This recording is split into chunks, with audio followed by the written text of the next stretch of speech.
البانیہ میں، وہاں مسلمز نہیں ہیں، غیر مسلم، لیکن جب 10 محرم آتا ہے تو اس پہاڑی کے ایک ایک چوٹی پر اس سارے شہر کے لوگ چوک در چوک زیارت کے لیے جاتے ہیں۔ میں حیران ہوا کہ یہ اتنی عقیدت کے ساتھ، اتنی محبت کے ساتھ کہاں جاتے ہیں؟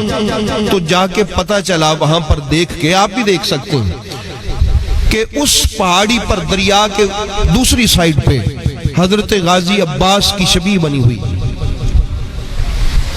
وہ کیوں؟ انہوں نے انٹرویو دیا کہ ہمارے کچھ لوگ ویسے ہی کربلا میں چلے گئے، وہاں سے آئے اور آ کے یہاں پر اپنے کام میں مصروف ہو گئے، تو ایک دن شہر کے کچھ لوگوں نے عرض کیا، وہاں سے سن کے آئے تھے کہ یہ جو عباس ہے یہ ایک کریم کا بیٹا ہے۔ مسلم نہیں تھے، غیر مسلم تھے، عیسائی ہیں غالباً، یہ ایک بڑے کریم کا بیٹا ہے، اور جب ان کو مدد کے لیے پکارا جاتا ہے تو آ جاتا ہے۔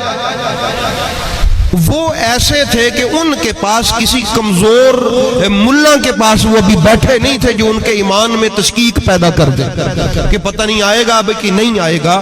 پہاڑی پہ کھڑے ہو کے ان سے کہہ ہو گیا کہ اے عباس، ہم غریب ہیں، ہماری مدد کرو۔ وہ کہتے ہیں واللہ بخدا، ایک شخص آیا، سواری پہ سوار آیا، اس کے ساتھ ایک بچہ تھا، وہ آئے، انہوں نے ہمارے لیے دعا کی اور دعا کر کے کہا کہ اللہ تمہارے ملک کے حالات بہتر کر دے گا۔ وہ دن گیا اور آج کا دن آیا، ہمارے حالات بہتر سے بہتر ہوتے چلے گئے، ہماری نسلیں غازی کو سلام کرنے کے لیے آتی ہیں۔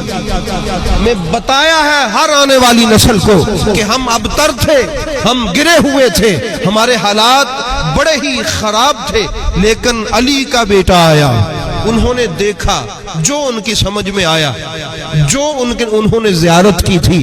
احباب گرامی، وہ صحیح ہے، وہ غلط ہے، اس کے بارے میں فتویٰ صحیح کا ہے یا فتویٰ غلط کا ہے، وہ ایک الگ مضمون ہے، لیکن عرض کرنے کا مقصد یہ ہے کہ اللہ کریم نے یوں وعدہ فرمایا وَرَفَعْنَا لَكَ ذِكْرَكَ کہ محبوب تیری اس آل اولاد کا ذکر مسلمانوں کا بھی محتاج نہیں رہنے دوں گا۔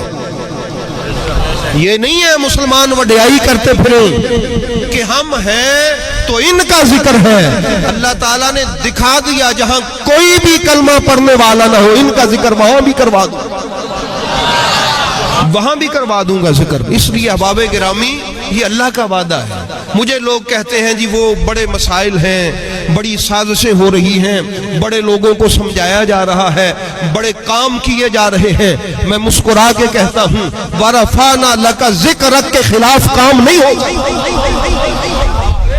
وَرَفَعْنَا لَكَ ذِكْرَكَ کے خلاف کام نہیں ہو سکتا۔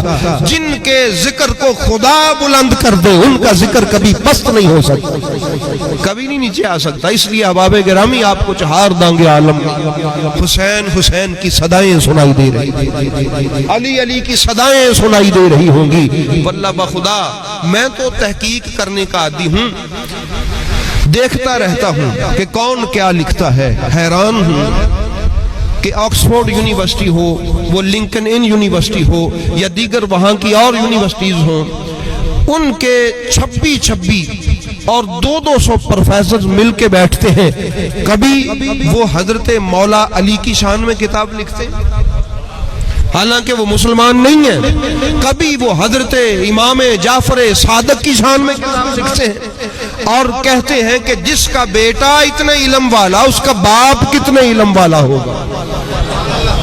بھئی اگر آپ میں کوئی سائنس کا سٹوڈنٹ بیٹھا ہے تو وہ اس کو اس بات کی خبر ہونی چاہیے کہ یہ جو ہم سائنس کے مضامین پڑھتے ہیں یہ سب میرے مولا علی علیہ السلام کی عطا ہے، وہاں سے ہمیں ملے۔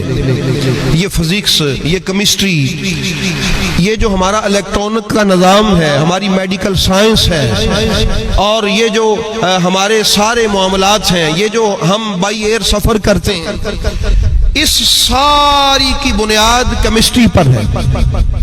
کس پر ہے؟ اور کیمسٹری کا سب سے بڑا بابا جابر ابن حیان، 500 کتابیں جس نے کیمسٹری پہ لکھی، جب ان سے پوچھا کہ بابا یہ اتنا علم تیرے پاس کہاں سے آیا، اس نے کہا کچھ وقت علی کے بیٹے جعفر صادق کے قدموں میں بیٹھتا تھا، وہاں سے ملا۔ اس لیے احباب گرامی، فقط کوئی یہ سمجھے میرے مولا علی علیہ السلام نے حافظ انہوں نے تیار کیے، قاری انہوں نے تیار کیے، محدث انہوں نے تیار کیے، مفسر انہوں نے تیار کیے، سائنسدان انہوں نے تیار کیے، میڈیکل انجینئر انہوں نے تیار کیے۔ یہ جتنی بھی کائنات میں ترقی ہے، یہ میرے علی کے ایک بیٹے کی خیرات کا صدقہ۔